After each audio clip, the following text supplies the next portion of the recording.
우주 호텔 같은 거는 정말 안 했으면 좋겠다 그냥. 진짜 아니 뭐 당연히 우주 개발해야 되고 나가는 건 난 필요는 한데. 근데 교수님 기가 막혀요 저게. 왜냐면은 이게 일출과 일모를 15번 이상을 봅니다. 그러면은 이 누워서 일출과 일모를 하루에 15번을 본다? 그러니까 2시간에 한 번씩 해가 뜨고 지는 거거든요 거의. 이곳은 너무나도 아름다운 광경이고 6번, 7번 정도 그냥 그런가 보다 하고 이렇게 되지 않을까요? 인사할 시간 남았습니다. 여러분의 시간을 낭비드릴 느리지만 쿨한 과학 랩미팅입니다. 반갑습니다 교수님들. 반갑습니다. 반갑습니다. 드디어 미래로 가보겠습니다. 미래. 앞으로 지어질 건축물들에 대한 이야기를 좀 해보고 싶습니다. 일단은 사실 이제 아파트 여러 가지 이야기들이 뭐 구조적인 것들 건축학적으로 나오는데 현재 주거 문제가 사실 굉장히 많이 있잖아요. 주거 문제를 해결할 수 있는 건축학적인 방안은 없을까요? 더 많이 지으면 되죠. 필요한 곳에. 근데 사실 그러기 쉽지 않은 상황이다 보니까 한정된 무조건 고층을 짓느냐? 근데 저는 별로 어렵지 않은 것 같아요. 우리나라의 보통 2종 일반 주거지역 뭐 이런 데가 60%, 250% 그러니까 건폐율 60에 용적률 250% 정도 되는데 그런 데를 만약에 350%까지 지을 수 있게 해준다든지 그렇게 해주면은 필요한 곳에 집이 많이 지어지고 근데 단 조건이 있어요. 어떨 때만 그렇게 해야 되냐 하면은 지금은 그냥 이렇게 필지가 나눠져 있잖아요. 60평짜리 땅, 뭐 100평짜리 땅 이렇게 그러면은 여기에다가 건물을 지으면은요 여기에 용적률에 맞춰서 주차 대수가 필요하잖아요. 그러면 1층이 다 필로티 주차장으로 돼 있어요. 그럼 원룸들 지어진 거 보시면 다 1층이 주차장으로 돼 있잖아요. 그렇죠. 다 주차장이죠. 그래서 결국에는 우리가 길을 걸으면 다 양쪽으로 필로티 주차장만 있는 그런 도시가 만들어져요. 그러면 사람이 걷고 싶지 않아지고 자동차를 더 많이 쓰거든요. 그래서 첫 번째 단추는 일단은 필로티 주차장을 없애는 쪽으로 포커스를 맞춰야 돼요. 그게 가능하려면은 실제를 합쳐가지고 한 30개 정도씩 합쳐서 지하 주차장을 만들 만한 규모로 중소규모로 재건축을 활성화시켜야 돼요.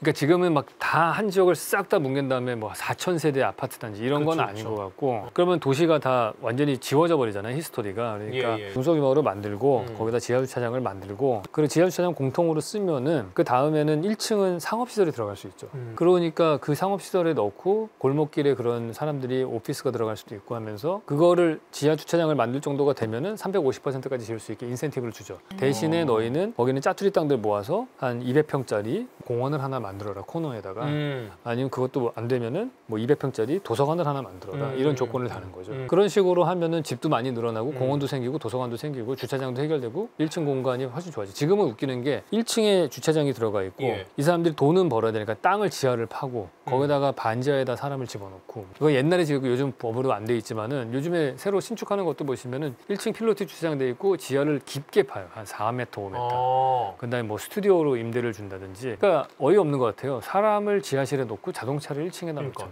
차가 들어갈 곳에 사람이 들어가고 사람이 있을 곳에 차가 있다. 네. 근데 그걸 바꾸려면은 지하 주차장을 만들 수 있을 만한 그 규모의 이 프로젝트를 키워야 되고 그게 중소규모로 쪼개서 그러니까 그걸 활성화시키는 거죠. 제가 지금 딱 듣기만 해도 너무 좋은 생각 같은데 왜 이렇게 안 하고 있죠? 그러게요. 일단은 가장 큰 이유가 그 250%땅 주인이 350%로 돈 버는 게 싫은 거예요. 형평성이 깨진다가 첫 번째고 특혜를 준다고 생각하고요.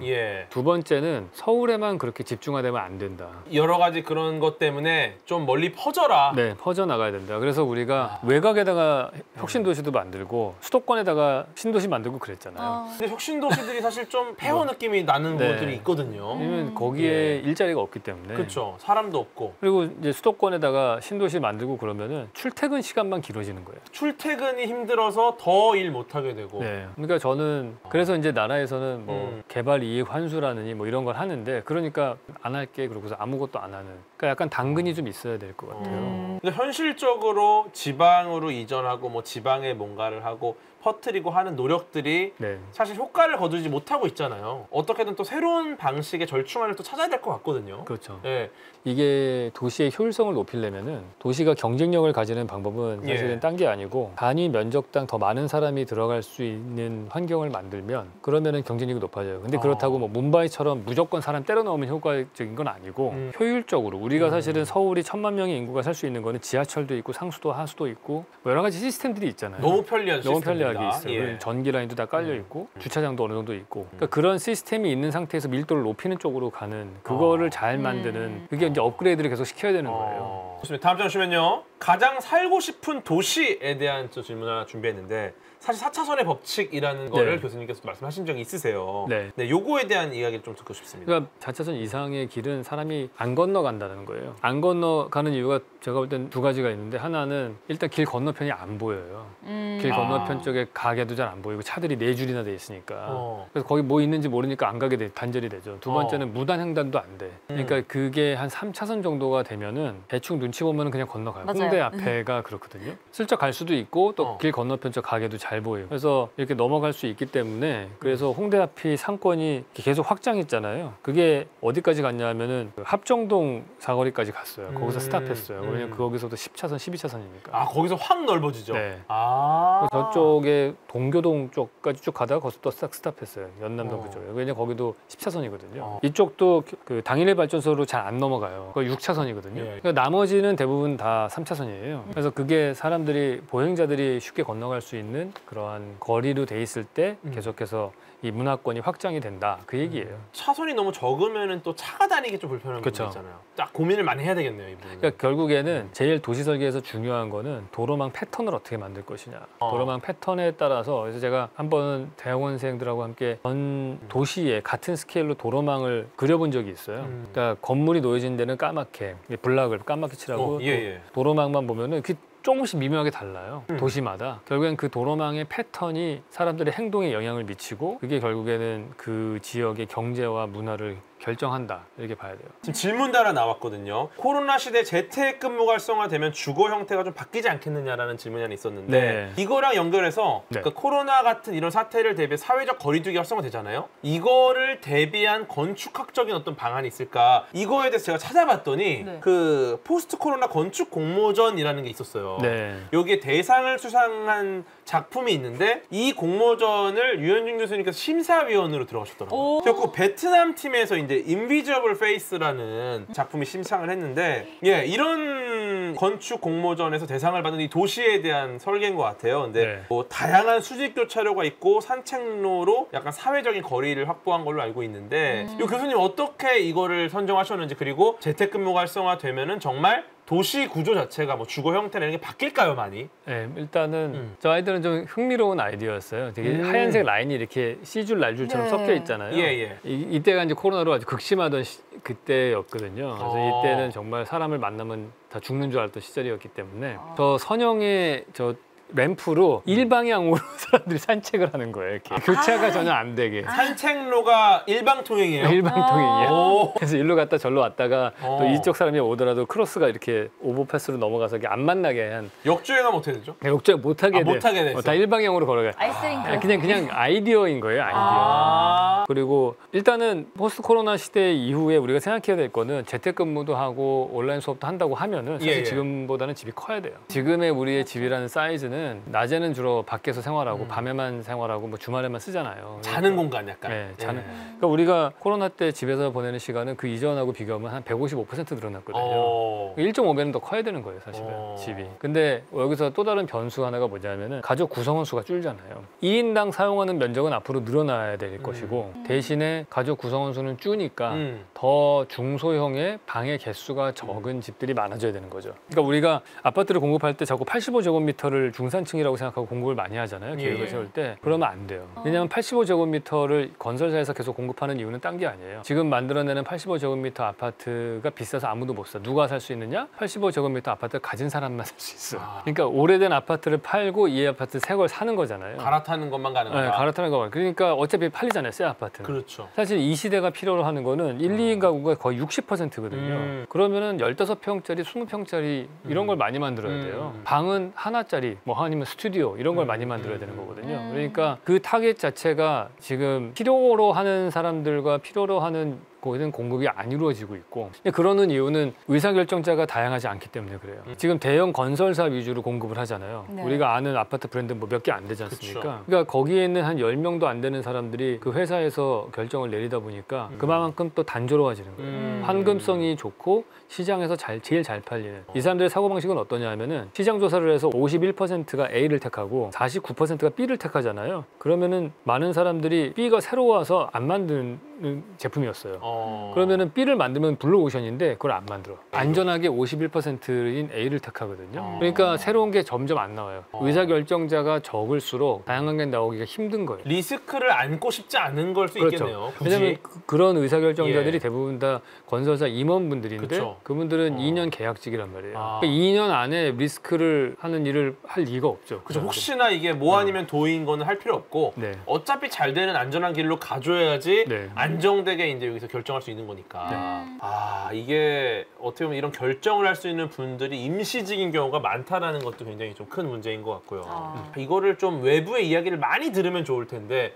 그러기 쉽지 않잖아요 또. 안 듣죠. 예. 그렇죠. 그러니까 이거는 아까 말한 대로 그게 안 되는 이유가 재건축을 할 때도 대형 프로젝트로 진행되기 때문에 그렇거든요. 그렇죠, 그렇죠. 그 대형 프로젝트를 수행할 수 있는 건설사가 몇 개 안 되잖아요. 그러니까 이걸 중소규모로 쪼개야 그래야지. 근데 그것도 너무 작아지면은 그냥 도시형 생활주택밖에 안 되고 그렇죠, 그렇죠. 또 필로티 주차장밖에 안 들어가니까 그 정도는 보다는 크고 지하 주차장을 만들 정도만 되는 최소한의 사이즈로 개발을 하면은 그러면 용적률을 좀 높여서 그런 거를 계속해서 활성화시키는 쪽으로 가는 게 저는 맞다고 봐요. 아 근데 진짜 저는 개인적으로는 교수님께 의견을 많이 물어보면 좋겠네요. 결정하시는 분들이. 그쵸, 진짜. 왜냐면은 오히려 소신 발언을 할 수 있는 분들 의견을 많이 들어야 돼요. 왜냐면은 네. 너무 안정적으로 리스크 없는 답변은 누구나 하거든요. 이런 거는 세상을 바꾸지 못해요. 그냥 이대로 갈 뿐입니다. 문제가 조금씩 쌓여나요. 네. 이걸 한 번씩 우리가 수유통 비우기 하듯이 정리를 하려면 한 번쯤은 소신 발언을 들어봐야 돼요. 그럼 리스크를 짊어지고 근데 욕은 먹어. 왜냐? 사람들도 익숙하지가 않아요. 그거에. 아, 그렇죠. 네. 하지만 욕을 먹고 무언가 변화를 주고 이 사람들은 나중에 재평가를 받을 가능성이 높습니다. 저는 그렇게 생각을 하고 세상을 바꾸는 거는 일부의 새로운 혁신적인 아이디어입니다. 새로운 시도가 예, 됐어야죠. 그런 말씀 드리고 싶고 건축이라는 게 아주 단순하게 이렇게 디자인이라든가 이렇게 단순한 것만 생각했는데 정말 주거 환경만큼 저희들 생활에 가장 밀접한 거잖아요. 그러니까 좀 우리나라의 그런 주거 환경 문제도 이렇게 교수님처럼 잘 모든 거에 대해서 좀 아시는 분들이 조금 더 이렇게 조언을 해주셔가지고 앞으로 사람들 살기 편한 그런 도움이 되었으면 하는 그런 생각이 좀 들었어요. 이제 우주 관광이 시작되는 시기가 됐습니다. 이거 좀 네. 굉장히 생소한 질문이실 수 있는데 우주에 호텔이 지어질 수 있다라는 이야기들이 많이 나오고 있고 네. 실제 뭐 국제 우주정거장 같은 경우도 민간에게 개방하고 있습니다. 이제 네. 물론 비싸서 못 가긴 해요. 그런데 우주 관광을 타이틀로 걸고 있는 스타트업들이 나옴으로써 아마 우주에도 호텔이 지을 것 같은데 우주에 지어지는 저는 호텔 같은 건축물에 반드시 고려해야 될 게 있다면 뭐가 있을까? 제일 중요한 거는 저는 중력을 만드는 게 제일 중요하지 않겠어요? 지금은 이제 원심력으로 네. 돌려서 만든 형태가 네. 있는데 그게 아니라 뭐 영화에서는 이제 스위치 눌러서 갑자기 중력이 딱 만들어져요. 그럼 중력이 만들어질 수 있다면 혹은 인공 중력을 만들지 못하는 상황이라면 좀 어떤 차이가 있을까요? 개인적인 견해가 궁금합니다. 저는. 저는 우주 호텔 같은 거는 정말 안 했으면 좋겠다 그냥. 저는 진짜 뭐 당연히 우주 개발해야 되고 나가는 건 난 필요는 한데 아 근데 교수님 기가 막혀요 저게. 왜냐면은 이게 일출과 일모를 15번 이상을 봅니다. 그러면은 이 누워서 일출과 일모를 하루에 15번을 본다? 그러니까 2시간에 한 번씩 해가 뜨고 지는 거거든요 거의.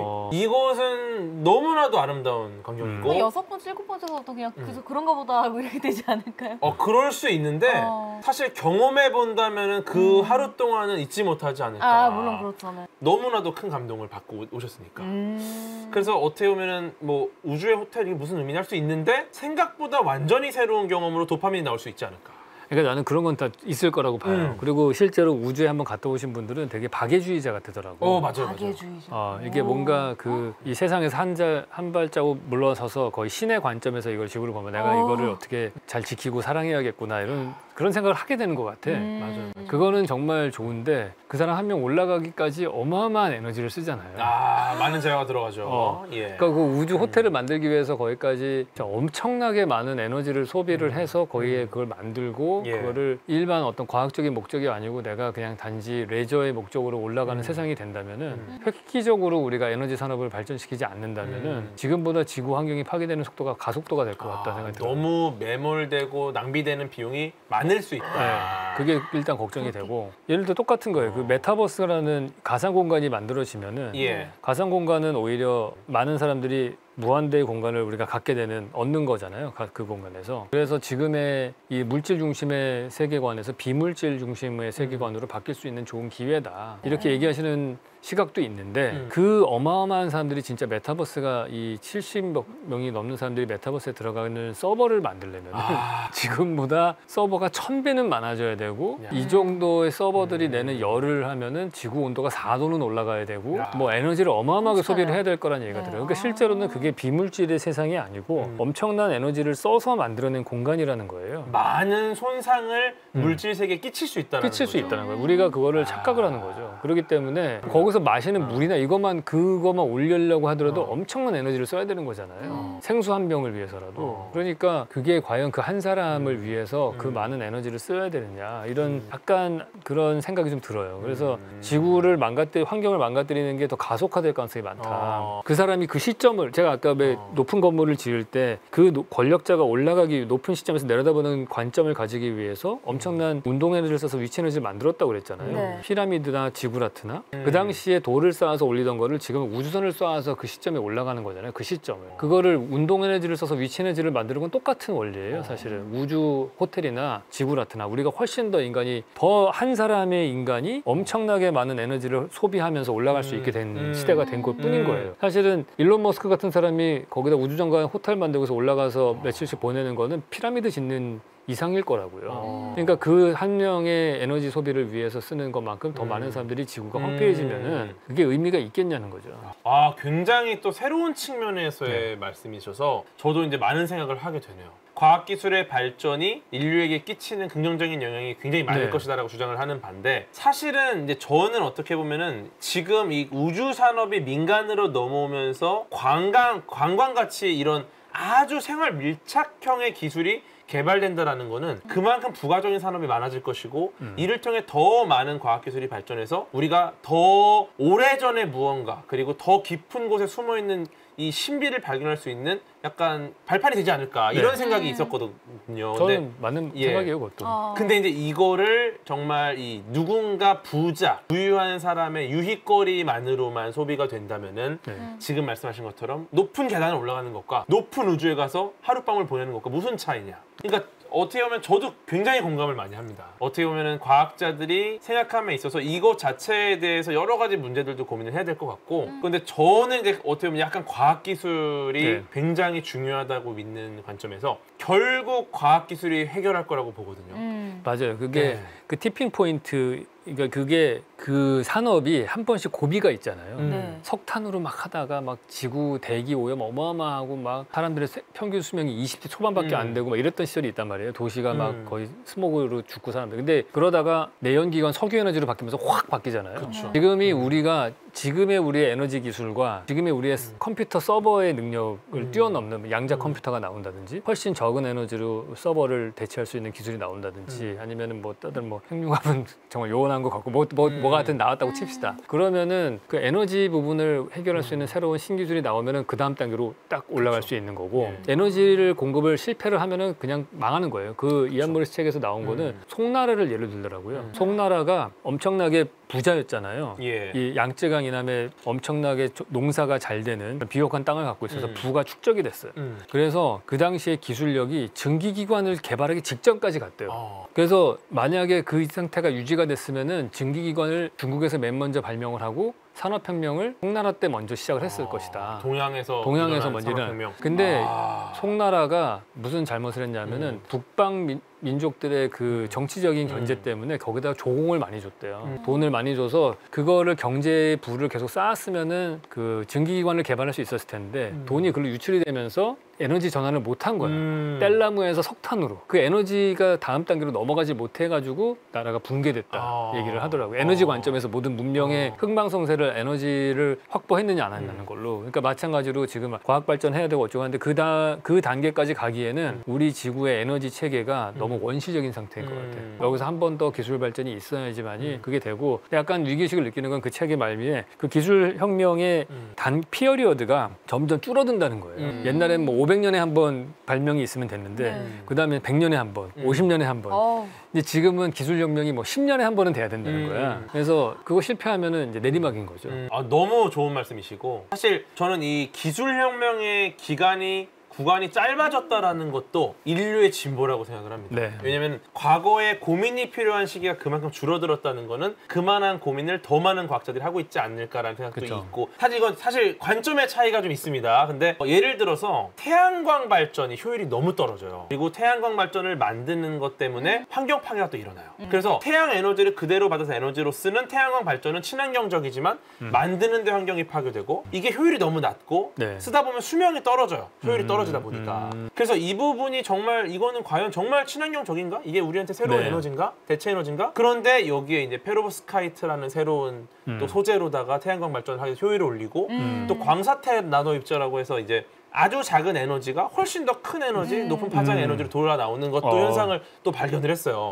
이런 걸로 더 높은 효율의 태양광 발전을 할 수 있게 된다면은 또 극복이 되고 인류가 얼마 지나지 않아서 너무 이렇게 많이 늘어나면 굶어 죽을 것이다. 뭐 이런 추측을 인류학자들이 많이 했거든요. 네. 근데 결국 그때마다 뚫어낸 거는 저는 과학기술이라고 보기 때문에 근데 저는 포인트는 교수님과 같은 생각이라고 생각해요. 왜냐면은 교수님의 이런 다른 관점의 생각을 하지 않고 과학기술을 개발해서는 안 됩니다. 저는 거기에 완전히 동의합니다. 왜냐면 과학기술이 무조건 해낼 것이다 라는 확신은 없어요. 우리가 할 수 있는 한 최대한 효율을 생각하면서 과학기술을 발전시켜야 되고요. 그런데 뭐 이런 우주여행 이런 거 사실 정말 비효율이에요. 근데 이 비효율적인 행위로서 사람들 대중의 관심을 끌 수 있고 이를 통해서 사람들이 과학에 관심을 갖고 과학에 투자할 수 있는 환경을 만들어주면은 저는 동양에서 일어나지 못했던 산업혁명이 다른 쪽에서 또 일어날 수 있지 않을까라는 왜냐면 사실 그때 산업혁명이 못 일어났던 건 대중의 관심이 멀어졌던 거 아닌가라는 생각도 있습니다. 네. 우리가 이런 걸 알면서 인정하면서 여러 가지 고민을 해서 과학자들은 더 본인의 연구를 하고 대중은 그들을 응원하되 혹시나 잘못된 선택을 할 수 있는 여러 가지 측면을 고려하면서 이야기를 나눠야 됩니다. 그래서 과학 소통이 중요한 거예요. 역사를 보면은 바뀌지 예. 않는 것 중에 하나가 새로운 공간을 그러니까 탐험하고 새로운 공간으로 들어간 자가 항상 이겨요. 그러니까 저는 우리나라가 우주 산업이나 이런 것들에 게을리해서는 안 된다고 보는 거는 미국이 소련이나 이런 애들 그 나라보다도 사실 이게 진취적이라고 생각하는 그들은 계속해서 다음 공간을 만들거나 예를 들어서 신대륙을 발견해서 아메리카 대륙을 갔어요. 그럼 그 다음에 더 이상 발견할 대륙이 없잖아요, 지구상에. 그랬더니 가상 공간이라는 신대륙을 만들고 인터넷을 통해서 그랬더니 거기서 좀 있으니까 우주 산업을 만들어서 대기 성층권 바깥의 공간을 또 익스플로어하고 뭐 화성까지도 간다고 그러고 그러니까 계속해서 DNA에 미국이라는 나라의 사람들이 끊임없이 다른 공간으로 확장성을 가지려는 노력들을 하는데 그게 결국에는 그냥 그쪽으로 가면은 또 다른 에너지가 만들어지면서 사회를 푸시하는 것 같아요. 그 방향으로. 그리고 사실은 우리 같은 사람 그걸 개발하지 않은 사람들은 그냥 팔로우일 뿐인 거죠. 그들이 가고 대형 IT 기업들이 만들어지면 그걸 따라가는 그런 산업들을 우리가 뒤따라가는 존재밖에 안 되는 거니까 우리도 좀 적극적으로 새로운 공간을 탐험하는 데 좀 더 개척하고 그런 데도 힘을 쏟기는 해야 될 것 같아요. 그런 측면에서 준비한 다음 질문입니다. 인류가 이제 화성에 정착할 수도 있을 것 같습니다. 이렇게 된다면 뭘 고려해야 될까? 그냥 건축학적으로 봤을 때 굉장히 어려운 아주 험난한 환경인 게 일단 우주복 없이 밖으로 못 나가고요. 굉장히 정해진 모듈만으로만 생활을 하게 될 가능성이 높아요. 한정된 공간만을 활용할 거고 그 외의 공간은 우리가 이제 개척해 나갈 공간일. 코로나보다 더 답답하네요. 예, 굉장히 답답하죠. 우주복을 굉장히 폐쇄된 공간에서만 오랫동안 시간을 보낼 가능성이 높고요. 저는 3가지 정도가 떠오르는데 일단은 첫 번째로는 저 그림은 아니라고 봐요. 왜냐하면은 저렇게 모든 건축물들이 인공으로 만들어진 거는 저 재료를 화성까지 갖고 간다는 게 거의 불가능할 거라고 보거든요. 대부분의 건축 자재를 로컬에 있는 재료를 써야 돼요. 그래서 실제로 달 기지 같은 거 만들 때에도 많은 부분이 달에 있는 흙을 갖고서 콘크리트를 만들 연구를 하고 있지. 뭐 아니면 하다못해 땅을 파가지고 공간을 만들던지. 뭐 그리고 3D 프린터 정도 가져가서 필요한 거를 만들어서 하지. 저 피스를 다 재료를 다 등짐을 지고 화성까지 가기에는 거의 불가능할 것이다. 그렇게 보고 두 번째 문제는 물을 어떻게 해결할 거냐예요. 그러니까 뭐 화성 같은 경우는 극지대에 뭐 얼음이 좀 있다고 하니까. 제가 그 다른 박사님한테 들었는데 그게 진짜 물이 이렇게 있는 건지 아니면 암석에 달 같은 경우에 암석에 이렇게 H2O가 그냥 숨어 있는 정도 수준이라고 하더라고요. 그러니까 저기 있는 사람들이 물을 도시 만들 때 물이 제일 중요하잖아요. 그러니까 마찬가지로 거기서 저런 마을이 만들어지려면 물 문제를 도대체 저 많은 사람들이 먹고 쓰는 걸 어떻게 해결할 것이냐. 물을 해결할 수 있는 아이디어가 이 건축 구조 안에 포함이 돼 있어야 된다. 뭐 리사이클링하는 뭐 방법도 있고 뭐 여러 가지가 있겠지만 기본적으로 일정 양이 필요할 테니까 그걸 확보하는 거를 우주선을 실어가지고 가는 건 내가 볼 땐 불가능할 것 같고요. 로컬에 찾아야 될 것 같고 세 번째는 왜냐하면 저는 많은 사람들이 저 스타필드 하나보다도 작은 저 공간 안에서 살면 미칠 것 같아요. 그래서 반드시 저 정도가 되려면 만들어져야 되는 게 메타버스 공간이 필요해요. 메타버스 가상 공간이 가상 필요하다? 공간이 필요해요. 하다못해 오큘러스라도 쓰고 넓은 공간과 자연을 거기서 느끼고 심리적으로 힐링이 되고 네. 다시 척박한 화성을 봐야지 저기서 10년, 20년 살 수 있는 거지. 화성이라는 공간만 갖고서 인간의 DNA 갖고서는 우리는 수십만 년 동안 지구 자연 환경에 적응이 되어 있는 사람들이기 때문에 그거를 이미테이션을 하는 가상 공간이 없는 한은 저는 저기서 생존이 거의 불가능할 거라고 봐요. 그러면은 어떻게 보면 이 가상 공간이 현실과 흡사할 정도로 발전해 줘야지 네. 이게 화성이라는 새로운 행성을 개척하는 도움이 아주 많이 되겠네요. 네, 저는 될 거라고 봐요.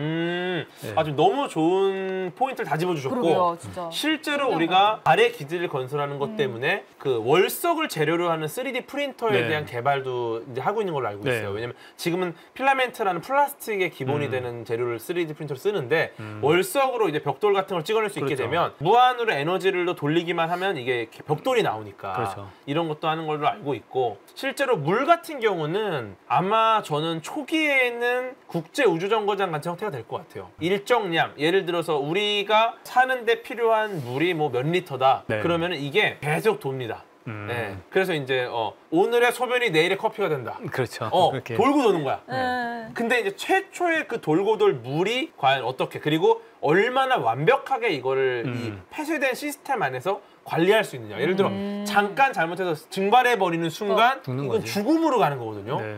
예비용도 있어야 될 것 같고 그래서 아마 화성으로 가게 되면은 네. 여러 가지 모듈을 굉장히 오랜 기간에 걸쳐서 보내놓고 가는 데만 해도 타이밍을 잘 잡아야지 네. 뭐 1년 안에 가니까 보내놓고 순서대로 같은 곳에 보내놓고 마지막에 이제 이것들을 이제 조립할 수 있는 네. 무언가가 가서 이제 세팅을 해놓고 나서야 인간이 좀 갈 수 있지 않을까라는 생각도 좀 드네요. 네. 네. 그 저걸 인간이 만들겠어요? 로봇이 하지. 그렇죠. 로봇이 가서 해야죠. 로봇이 가서 네, 일단 로봇이 다 해야 될것 하고 같고. 그다음에 인간이 네. 가겠죠. 정말 보통 일이 아니지만 어떻게 보면 미개척 분야고 굉장히 재밌는 곳이 될 것 같고 사실 우주인들의 그 정신, 네. 이 멘탈 관리에 대한 연구도 계속 하고 있는 걸로 봐서 지금 말씀하신 메타버스 세상이 어떻게 보면 큰 도움이 될 수도 있겠다. 네. 아직도 여전히 지구에 있는 것 같은. 네. 근데 이게 또 꿰고 나서 이 괴리감, 자괴감도 장난 아닐 것 같기도 하고요. 근데 뭐 네. 보시면은 어질러진 원룸에 있다가 게임하다가 원룸 봤다가 게임하다가 하는 걸 큰 차이 없을 것 같아요. 정말 굉장히 또 다른 측면을 제시해 주셨고요. 네, 여기까지가 미래에 대한, 미래 건축물에 대한 교수님의 생각이셨습니다. 인사 시간도 맞습니다. 여러분의 시간을 낭비드릴 누리지만 쿨한 과학. 랩미팅이었습니다. 감사합니다, 교수님들. 감사합니다.